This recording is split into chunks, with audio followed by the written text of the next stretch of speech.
নমস্কার বন্ধুরা, নতুন একটা ভিডিওতে তোমাদের সকলকে জানাই স্বাগতম। তোমাদের সঙ্গে রয়েছি আমি সুব্রত। তোমরা দেখছো তোমাদের প্রিয় ইউটিউব চ্যানেল কেরিয়ার উইজডম। তো বন্ধুরা, বাংলা যুবসাথী প্রকল্পে গত রবিবার থেকে অর্থাৎ 15ই ফেব্রুয়ারি থেকে ফর্ম ফিল আপ শুরু হয়েছে এবং এখনও পর্যন্ত যে তথ্য উঠে আসছে তাতে এই প্রকল্পে প্রচুর ফর্ম ফিল আপ হয়েছে। আনুমানিক 14 থেকে 15 লক্ষ ফর্ম ফিল আপ হয়েছে এই প্রকল্পের জন্য। এবারে সবার ফর্ম কি অ্যাকসেপ্ট হবে? মানে যারা যারা ফর্ম ফিল আপ করেছে প্রত্যেকে কি টাকা পাবে? না, প্রত্যেকে কিন্তু টাকা পাবে না, প্রত্যেকের ফর্ম কিন্তু অ্যাকসেপ্ট হবে না। এর মধ্যে প্রচুর ফর্ম কিন্তু রিজেক্ট হতে চলেছে বিভিন্ন ভুলের কারণে। যেমন অনেকের নামের ভুল রয়েছে, অনেকের আধার কার্ডের সমস্যা, অনেকের ব্যাঙ্ক অ্যাকাউন্টের সমস্যা রয়েছে, অনেকের মোবাইল নাম্বারের সমস্যা রয়েছে। এরকম বিভিন্ন সমস্যা এবং ভুলের কারণে কিন্তু অনেকের ফর্ম রিজেক্ট বা বাতিল হতে চলেছে এবং অনেকে কিন্তু টাকাটা পাবে না।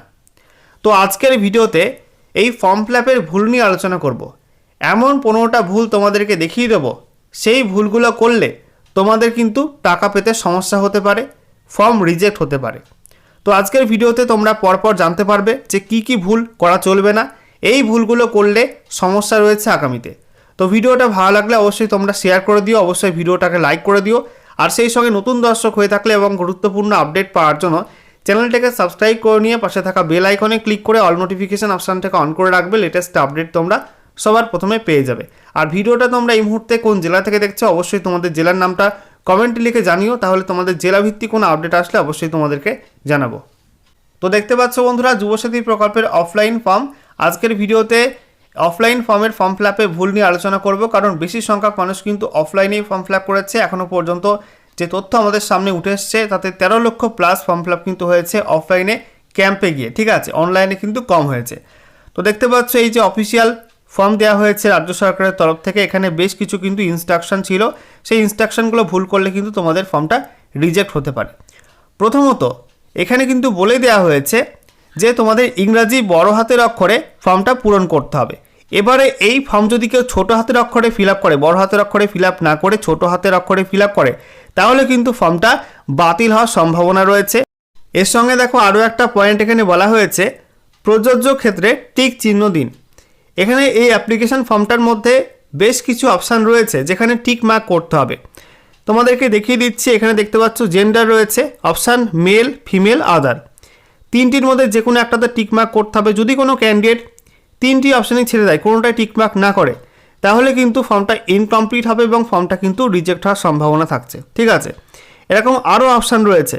এখানে বলা হচ্ছে বৈবাহিক অবস্থা, আনম্যারিড, উইডো অর উইডোয়ার, তারপরে ম্যারিড, সেপারেটেড।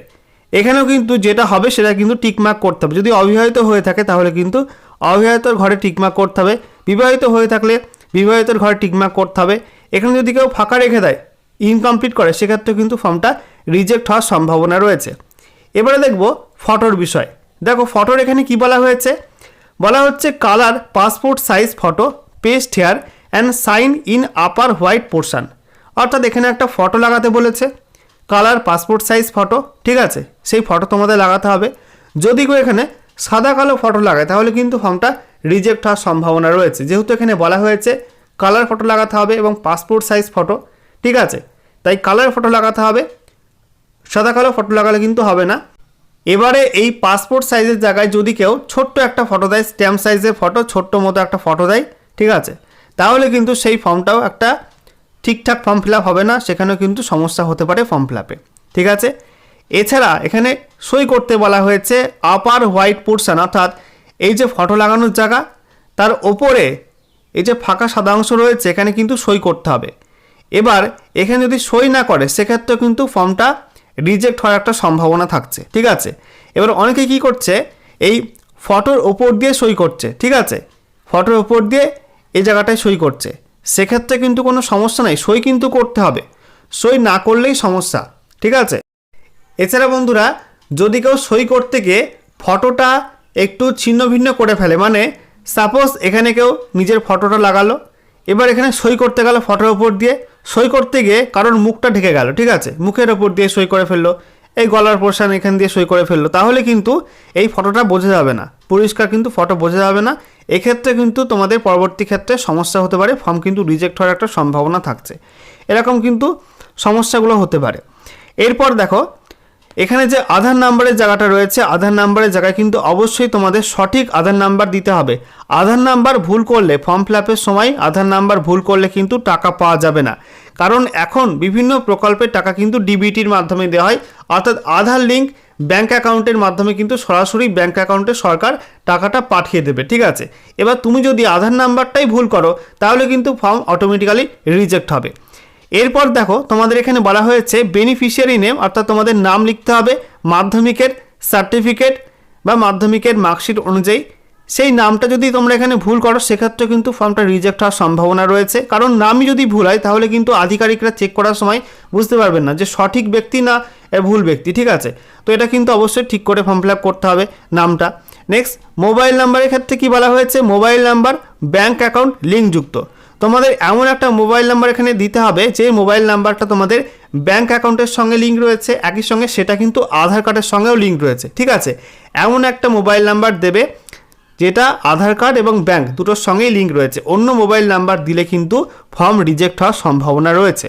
আচ্ছা, ইমেল আইডি, অনেকে বলছো ইমেল আইডি স্মলে লিখবো নাকি ক্যাপসে লিখবো। দেখো, ইমেল আইডি কিন্তু না দিলে কোনো সমস্যা নেই, যদি না দেওয়ার মন থাকে দিও না, ইমেল আইডি না দিলে কিন্তু কোনো সমস্যা হবে না। যদি স্মলেও লেখো ইমেল আইডি তাহলে কিন্তু কোনো সমস্যা নেই, ইমেল আইডি নিয়ে কিন্তু কোনো সমস্যা নেই, এটা কিন্তু খুব একটা গুরুত্বপূর্ণ বিষয় না।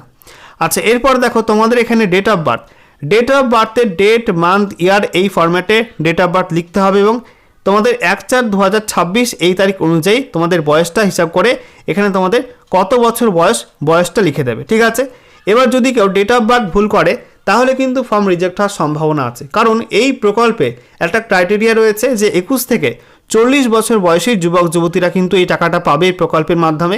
এবার যদি কেউ এই ডেট অফ বার্থ ভুল করে এবং তার ডেট অফ বার্থ যদি ভুল হয়ে যায় এবং তার বয়স যদি সেখানে 21-এর নিচে হয়ে যায় বা 40-এর ওপরে হয়ে যায় তাহলে কিন্তু সে টাকাটা পাবে না, এই প্রকল্পের জন্য সে কিন্তু যোগ্য হবে না। বুঝতে পারলে? এরপর দেখো বাবার নামের সেকশনটা কিন্তু খুবই গুরুত্বপূর্ণ। তোমাদের কিন্তু ফটো আইডি প্রুফ হিসাবে আধার কার্ড এবং ভোটার কার্ডের জেরক্স কপি নেওয়া হচ্ছে, সেখানে তোমাদের বাবার নাম লেখা আছে। এবার সেটা দেখে দেখে কিন্তু আধিকারিকরা চেক করবেন যে তোমার বাবার নামটা তুমি ঠিক লিখেছো কিনা, অর্থাৎ সঠিক ব্যক্তি কিনা সেটা কিন্তু চেক করা হবে। মেয়েদের ক্ষেত্রে যদি বিয়ে হয়ে যায় সেক্ষেত্রে কিন্তু অনেকেই চেঞ্জ করে নেয় ভোটার আইডি কার্ড, সেক্ষেত্রে কিন্তু স্বামীর নাম লেখা থাকে। ঠিক আছে, তো সেটা যদি এখানে ভুল করে সেক্ষেত্রে কিন্তু ফর্ম একটা বাতিলের সম্ভাবনা থেকে যাচ্ছে। এরপর কাস্ট সার্টিফিকেট, কাস্ট সার্টিফিকেট এখানে কিন্তু অনলাইনে ফর্ম ফিল আপের সময় বাধ্যতামূলক করে দেওয়া হয়েছে। যারা SC ST OBC তারা কিন্তু অবশ্যই কাস্ট সার্টিফিকেট আপলোড করবে এবং এখানে দেখো সার্টিফিকেট নাম্বারের জায়গা রয়েছে।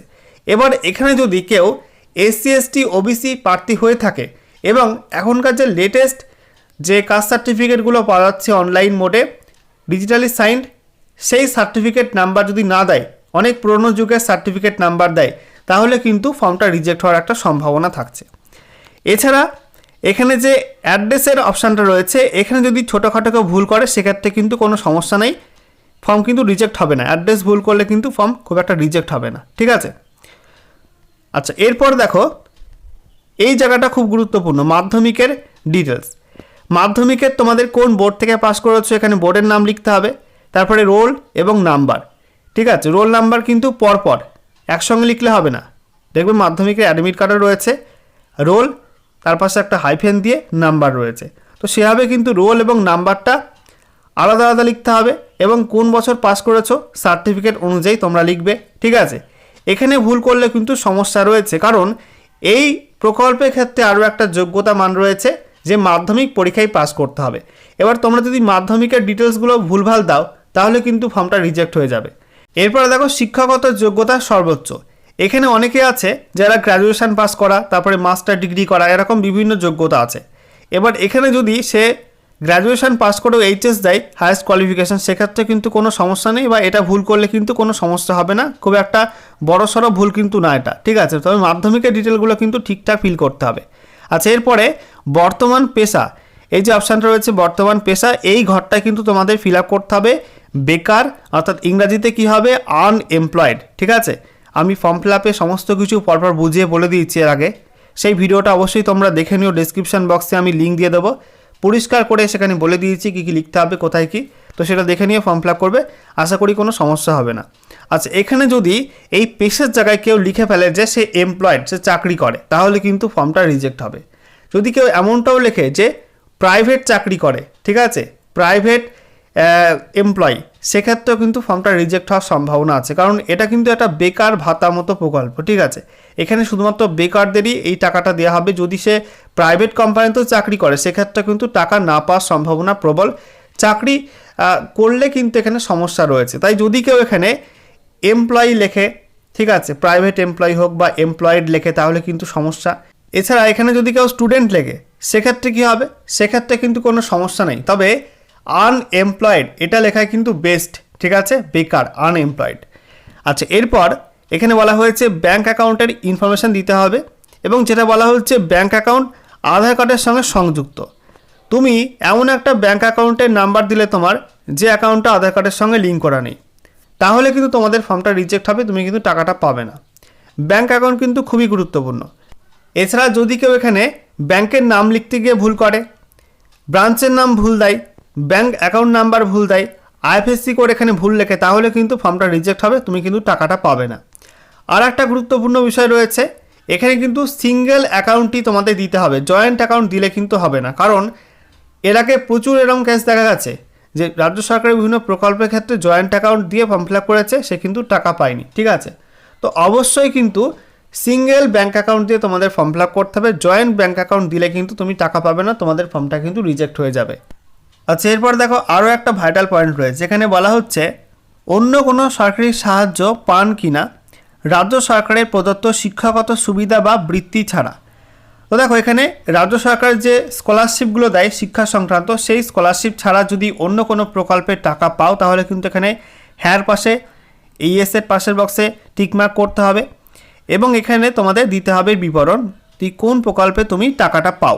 এবার অনেকে হয়তো চালাকি করে এখানে হয়তো লিখে দেবে যে আমি কোনো প্রকল্পের টাকা পাই না, এদিকে সে লক্ষ্মীর ভাণ্ডারের টাকা পাচ্ছে বা অন্য কোনো প্রকল্পে টাকা পাচ্ছে রাজ্য সরকারের কাছ থেকে, তাহলে কিন্তু এখানে সে এই টাকাটা পাবে না। কারণ এখন রাজ্য সরকারের যে সমস্ত প্রকল্পের টাকা দেওয়া হয়, সেগুলো কিন্তু সমস্ত কিছুই ডিবিটির মাধ্যমে হয়, পরিষ্কার বলছি, এবং আধার কার্ড লিঙ্ক করানো থাকে, ঠিক আছে। আধার নাম্বার যখনই তারা সার্ভারে এন্ট্রি করবে, যখনই কিন্তু সিস্টেমে মারবে, তখন কিন্তু চলে আসবে যে এই ব্যক্তি, অমুক ব্যক্তি, সে কোন কোন প্রকল্পের টাকা পাচ্ছে, এগুলো কিন্তু লিস্ট চলে আসবে, ঠিক আছে। তো এখানে ভুল তথ্য দিলে কিন্তু ফর্মটা তোমাদের রিজেক্ট হয়ে যাবে। এরপর দেখো, তোমাদের এখানে বলা হয়েছে সংযুক্ত নথিপত্রের তালিকা সব প্রত্যয়িত প্রতিলিপি।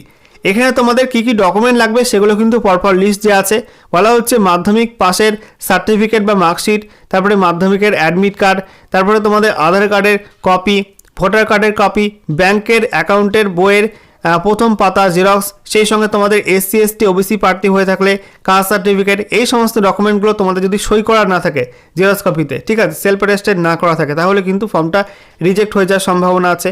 আর এখানে কিন্তু অবশ্যই টিক মার্কগুলো করতে হবে, কোন কোন ডকুমেন্ট দিলে টিক করতে হবে, টিক না করলেও কিন্তু ফর্মটা ইনকমপ্লিট হবে এবং ফর্মটা রিজেক্ট হওয়ার সম্ভাবনা থাকছে। আচ্ছা, এরপর দেখো লাস্টের দিকে একটা খুব গুরুত্বপূর্ণ পয়েন্ট রয়েছে, স্বঘোষণা। এখানে তোমাদের সেলফ ডিক্লারেশন করতে হচ্ছে, ঠিক আছে, এগুলো তোমরা পড়ে নেবে। এগুলো পড়ে নেওয়ার পরে নিচে দেখো সই করার জায়গা রয়েছে, বলা হচ্ছে আবেদনকারীর স্বাক্ষর। এখানে অবশ্যই সই করতে হবে এবং এখানে ডেট দিতে হবে, কোন ডেটে তুমি সই করলে ডেটটা দিয়ে দেবে। এখানে যদি তুমি সই না করো, তাহলে কিন্তু ফর্মটা রিজেক্ট হওয়ার 100% সম্ভাবনা রয়েছে।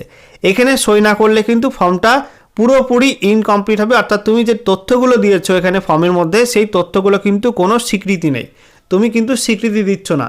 এখানে কিন্তু অবশ্যই তোমাকে সই করতে হবে, সই না করলে কিন্তু ফর্মটা রিজেক্ট হবে। তো এই সমস্ত কারণগুলোতে তোমাদের কিন্তু ফর্মটা রিজেক্ট হতে পারে, ঠিক আছে।